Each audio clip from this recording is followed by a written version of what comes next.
وياكم متابعينا الكرام في حلقة جديدة من برنامج بكل صراحة.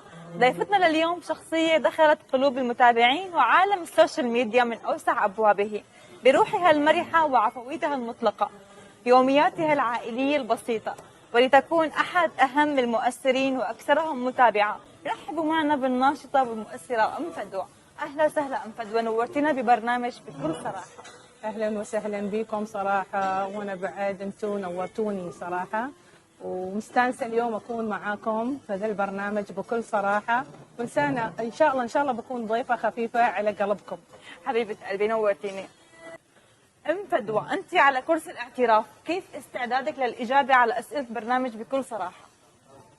يا الله، واحد يقول الحمد لله ان شاء الله بنكون على قد السؤال الغاوي. في توتر؟ لا والله عادي.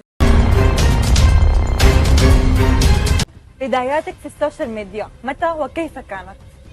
بداياتي والله في السوشيال ميديا كانت طبعا انا من قبل اطلع السوشيال ميديا طبعا مع بنتي في حساب بنتي، وعندنا يوميات وسوالفنا ودردشتنا، كانت يوميات حلوه جميله يعني الحمد لله رب العالمين مع بناتي طبعا. ما زالت. ايوه مع فادي انزين. وعاد لما صارت شويه عرقلات مع بنتي مشكله في حاجه يعني، وتم هي حسابها توقف فتره، وتم الناس تتساءل وين فدوى وين مدري ايش، يسالون عنها يعني، وانا كان عندي حساب طبعا بس ما عام.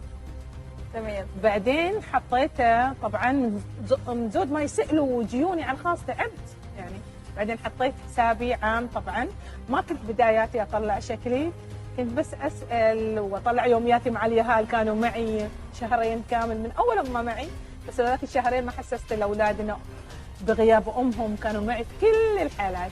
حلو. طلعت 2019 كامل وجهي، طلعت 2019. حلو جميل. استرتي بتجربة الانفصال والارتباط مجددا؟ اكيد تاثرت لاني كنت وايد صغيره لما اتطلقت. عن الارتباط طبعا انا الحين مرتبطه مع ابو زلفه، والحمد لله رب العالمين يعني وقف معي وقفه ما حد وقفها، هو اللي لمني ولم عيالي واحفادي، الحمد لله الحمد لله، اشكره كثير على ذا الوقفه اللي وقفها معي. جميل. الطيبة الزايدة بتعمل لنا مشاكل، طيبتك شو عملت لك؟ طيبتي الزايده الله يسلمك خسرت اشياء كثيره في حياتي، هن اغلى اشياء. لو خيروكي بين السوشيال ميديا والعائلة أيهما تختارين؟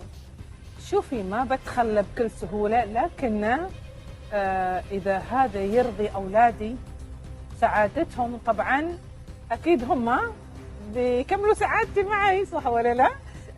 بس أم فدوى، أنت تعبتي لو وصلتي لهي المرحلة وحققتي نجاح باهر من السوشيال ميديا، تتخلي عنه بكل سهولة؟ إذا بيوفروا لي كل طلباتي أنا عادي، ما عندي أي مشكلة. أنا شفت مكسب رزقي الحين مشى في ذا الطريق، لكن نفذه لأولادي كل شيء. دائما تحت كل بيت وكل عائلة بتصير مشاكل كثير، بس قليل لا تسمعي بهيدي المشاكل.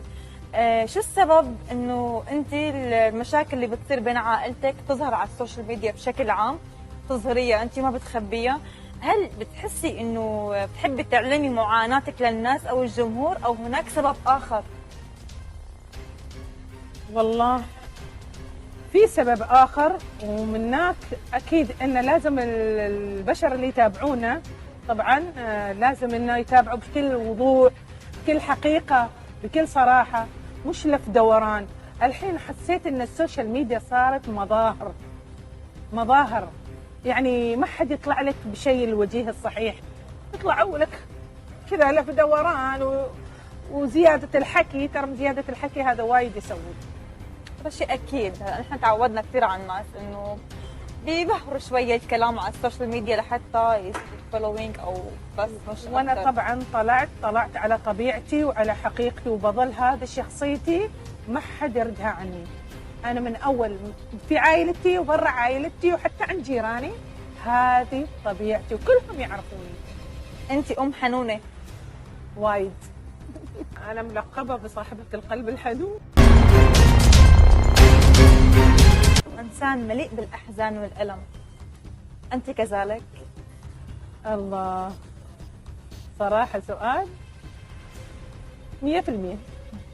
يعني أكيد إني أنا إنسانة صح مرحة قدام الناس وكذا، لكن في داخلي أشياء كثيرة. يلا واحد دائما يقول الحمد لله. مجروحة كثير. يلا واحد يقول دائما الحمد لله. أنت متسامحة أم انتقامية؟ مستحيل أكون انتقامية، متسامحة بس مع أشياء اللي ما تضرني. اللي تضرني طبعا أبتعد عنها. سامحتي ناس أذوكي؟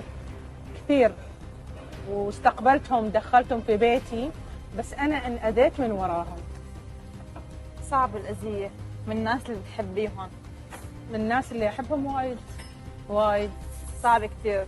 أكيد واحد يتأثر، تعرفي ما يستغنى عن الناس إذا خاصين غاليين عليك، يعني صعب. هلا ام فدوى، انت بالفتره الاخيره كثير ظهرتي مع احفادك، بس بالفتره الحاليه ما عم بنشوف ابدا احفادك معك، شو السبب؟ شو السبب؟ في اسباب كثير، لكن الجواب ما الحين، بتعرفوا ان شاء الله قريب مع مرور الايام. فينا نعرفه هلا؟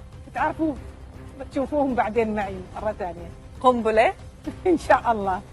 طيب اوكي، بنتابع وبنشوف ان شاء الله بيرجعوا لي باذن الله الكريم. الواحد انا واثقه من كلامي ان شاء الله يا رب. لان احساس الام ما يكذب. احساس الام عمره ما يكذب. مقهوره كثير على احفادك؟ كثير، لان ما حوالي اكيد اني اكون مقهوره، لان البسهم، اكلهم، انومهم في احضاني، متعلقه فيهم كثير كثير كثير. بدونهم انا ولا شيء. ان شاء الله بيرجعوا لك احفادك وام احفادك ان شاء الله باذن الله. حتى هي بدونها انا ولا شيء. انا احبها كثير. بحبيها كثير. اعمل لها تمثال اللي طيبة قلبها فوق الخيال. اعمل لها تمثال اللي سهرت واللي تعبت واللي ربت واللي شالت حمل جبال. انت ام حنونه وايد. ماذا تعني لك المفردات التاليه؟ الامومه. الامومه شيء جميل. خيانه. كسرتني في حياتي. صعب كثير. سعاده. شيء حلو ما راح في حياتي. قصي. شيء كبير بالنسبه لي. جميل. انظلمتي؟ كثير. كثير بيسالوا ام فدوى ما هو سر شبابك؟ ما عندي شيء، ما وصلت لي امور تجميليه بعدني، لسه تو الناس. ترى سني متزوجه صغيره انا واضحه وضوح الشمس في عز الظهر في عز الصيف.